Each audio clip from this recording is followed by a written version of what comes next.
In this tutorial, we're going to explain what an effective cover letter is as part of a job application. In this video, we will show you how to write an effective cover letter and how to best showcase your suitability for a specific position. But first, we'd like to make a case for even writing a cover letter, because many job candidates think that a cover letter is not important because everything a recruiter needs to know is in a candidate's resume or CV. So why make the effort? Well, what do recruiters say? Resumes or CVs have strict formulas, as opposed to a cover letter, which gives life and personality to a resume or a CV. And they help recruiters understand the person behind the dry facts. A cover letter gives you a chance to explain why you're an ideal candidate in a narrative form, so it allows you to write more fluently and less formulaically. A cover letter affords you the opportunity to highlight your strongest qualifications and skills. And it's an opportunity to impress. In the meantime, not including one is a sign of laziness. And that's not an impression that you want to make. So these quotes tell you a lot about what the purpose of a cover letter should be: to showcase your skills and experience and qualifications in relation to the job requirements that are specified in the ad. And the best way to approach writing a cover letter is to take the recruiter's perspective. Recruiters scan hundreds of applications a day looking for specific skills and experience. They want to establish the candidates that bring along certain skills and separate these from the others. Then they have to present these candidates or a selection of candidates to managers. So you can imagine them with a checklist in mind consisting of selection criteria. The problem is that when we are writing about ourselves, we tend to be very self-absorbed and forget who we are writing to, our audience, which in this case are recruiters. Let's swap perspectives once and say that you are the recruiter. Let's say you're looking for a dog walker for your dog, and the job requirement is must love dogs.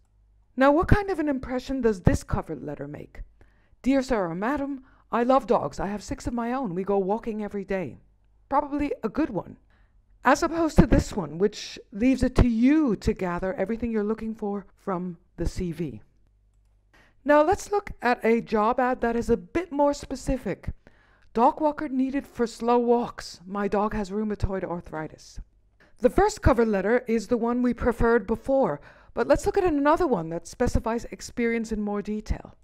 Dear sir or madam, so sorry to hear about your dog. Mine has diabetes, and I have learned everything about the disease in order to care for him. Now this is probably the one that we prefer. Why?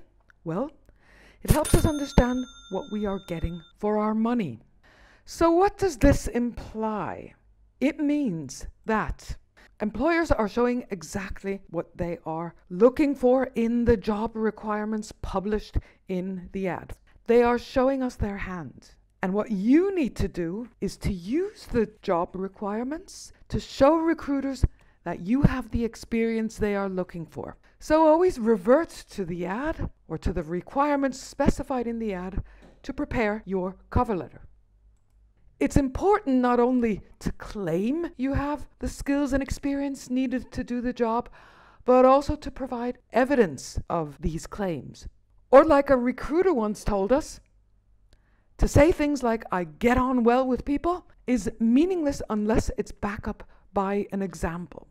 In other words, anyone can say this. Let's look at another example. The requirement is good knowledge of web development required.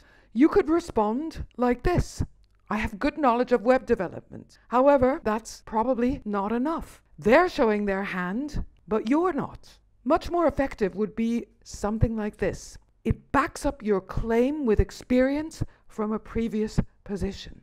And the recruiter will think that he's getting something for his money. Let's look at a real job ad. Now, where are the requirements? They're here. Let's break them down and put them into a bulleted list. Here, the bold type indicates what the employer is looking for without all the fluff and fancy language. The bottom 3 pertain to the same thing: communication skills. So if we get rid of all the fluff and summarize the requirements, what we get is this. The candidate must understand the retail industry, understand information technology, including web technologies, have people management skills, have communication skills. These are the selection criteria, and they represent the recruiter's checklist. So what you need to do is to respond to these essential requirements or selection criteria in your cover letter. So show that you've been there and done that. However, don't forget to provide evidence from previous experience. Let's take one of the requirements, the one on communication skills, and look at the language of it. What you'll find are a lot of typical qualifiers like excellent or exceptional. Usually, also the competencies that the employer is looking for are also specified in the ad. A further specification are behaviors. And last but not least, the importance of these behaviors or competencies in relation to being able to succeed in a position. So here, communication skills are considered essential to do the job. You'll find a lot of typical qualifiers in job ads and may be thinking, are they looking for a person with superhuman qualities? Our recruiter says don't pay too much attention to qualifiers because they rarely define which standard employers are making their judgment against. Thank you for listening. If you have any further questions or ideas for future tutorials, please contact Zentrum Schreiben. And if you enjoyed this tutorial, please give us a thumbs up below.